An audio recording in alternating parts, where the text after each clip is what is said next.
You know you're a rock star at your job, but no one seems to notice, or you're the go-to person for absolutely everything. Always putting out fires, never getting a chance to actually move forward. A lot of these traits Yeah. can actually be disguised as positive traits. That's interesting. So things like dedication or being really good at your job. Exactly. Okay. Yeah, I see how that could be a trap. So let's jump into that first strat. Okay. The overeager performer. I've definitely seen that one before. Yeah, I think we all have. It's so easy to fall into, especially when you're starting out. Yeah. You want to impress everyone. Right. So you're always saying yes. You want to be seen as that team player. Exactly. Taking on extra projects, staying late, going above and beyond. This can actually work against you. How so? Well, if you're always heads down in the weeds, just focused on tasks, how are you going to demonstrate those leadership qualities that are so essential for moving up? You're so busy proving you can execute, you don't have time to actually show that you can strategize or lead. Exactly. And managers might see you in that role and think, okay, well, you're happy there. Right. They might assume you're content and not even consider you for other opportunities. Yeah, even if you're actually feeling really stuck and like you want more. So what does people do to avoid this trap? All about making a strategic shift in your focus. So instead of just excelling at task completion, start showcasing your potential for leadership. How do you actually do that? I mean, it's one thing to say it, but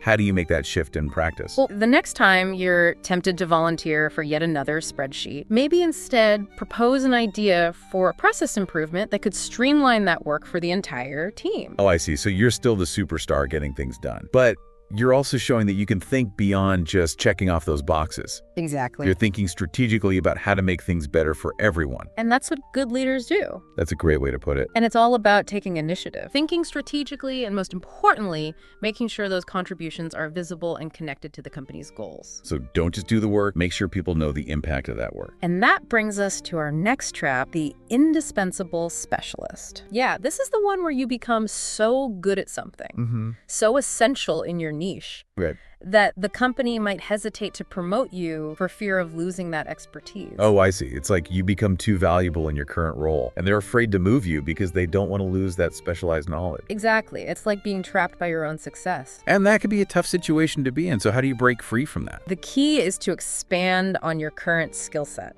instead of just abandoning it. I see. So it's about building on what you already know and do well. Right. So for example, let's say you're a data whiz. Everyone comes to you for those complex analyses. Instead of just crunching numbers, consider adding project management or team leadership skills to your repertoire. So you're not just a data expert. Right. You're the data expert who can manage projects, lead a team, maybe even mentor junior analysts. That makes you even more valuable to the company. And another powerful strategy is delegation. So start training others on some of your core tasks. Okay.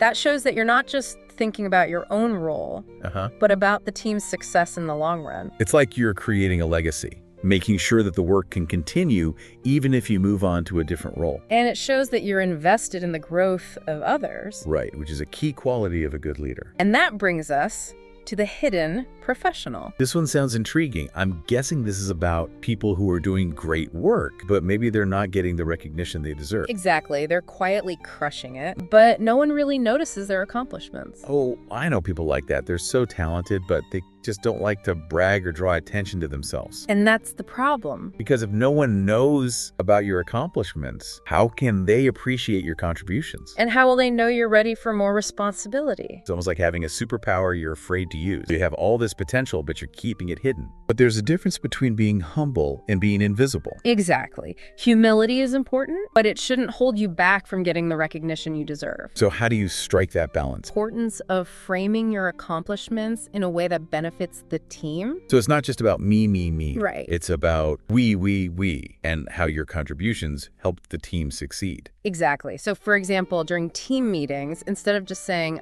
I did this, you could say, thanks to everyone's hard work, we were able to achieve this, and then tie it back to a specific company goal. I see. So you're acknowledging the team effort. Yes. But also highlighting your role in that success. Right. And it shows that you're not just focused on individual achievements, but on how your work contributes to the bigger picture. It's about being a team player while also making sure your contributions are recognized. Exactly. And wouldn't it be helpful if others were singing your praises too? Oh, absolutely. And that brings us to a trap I think we all experience to some degree, the comfort zone. Oh, the comfort zone. Yeah. It's so easy to get stuck there. It is. It's so cozy and familiar. Right. You know what to expect. You know how to do your job well. This can be a dangerous place to be. Why is that? Well, if you're not careful, that comfort zone can turn into a cage. I see what you mean. It's like you're getting too comfortable. Yeah. And you stop pushing yourself to grow and learn new things. You're no longer stretching your abilities. Right.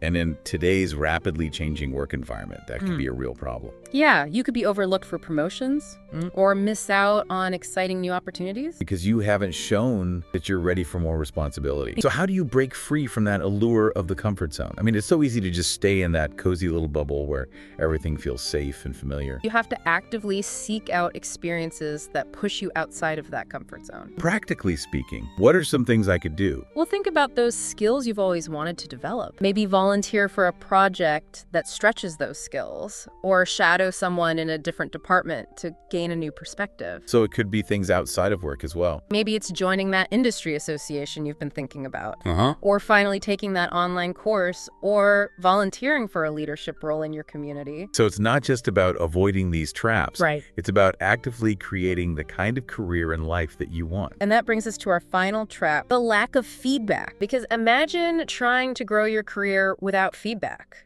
It'd be like playing darts blindfolded. That's a great analogy. You'd have no idea if you were hitting the target or not. Exactly. And feedback is essential for understanding how others perceive your work. It helps you identify blind spots that you might not even be aware of. And it can help you course correct and ultimately become more successful. How do you make sure you're getting enough feedback? I mean, sometimes it can be hard to ask for, especially if you're used to getting positive feedback. You don't want to seem insecure or needy, but you also need to know what you can do to improve. It all starts with communication. Make it clear to your manager, your colleagues, and even your mentors that you value feedback. So be proactive about it. Yes, and be specific about what you want feedback on. Don't just say, hey, can I get some feedback? Right, that's too vague. Instead say, I'm really trying to improve my presentation skills. Can you give me some feedback on my delivery and how I can engage the audience better? I see. So you're giving them a clear focus for their feedback. Exactly, and schedule regular check-ins specifically for feedback. Don't just wait for the annual performance review. And when you do get feedback, it's important to listen actively. Ask clarifying questions. Show that you're taking it to heart. Use it to hone your skills, address those blind spots, and ultimately become a stronger professional. So feedback is really a tool for both personal and professional development. Exactly. It helps you grow as a person and as a professional. And I think that's a great takeaway from this discussion. What is it? It's all about being proactive, taking ownership of your career and not waiting for someone else to recognize your potential or hand you opportunities.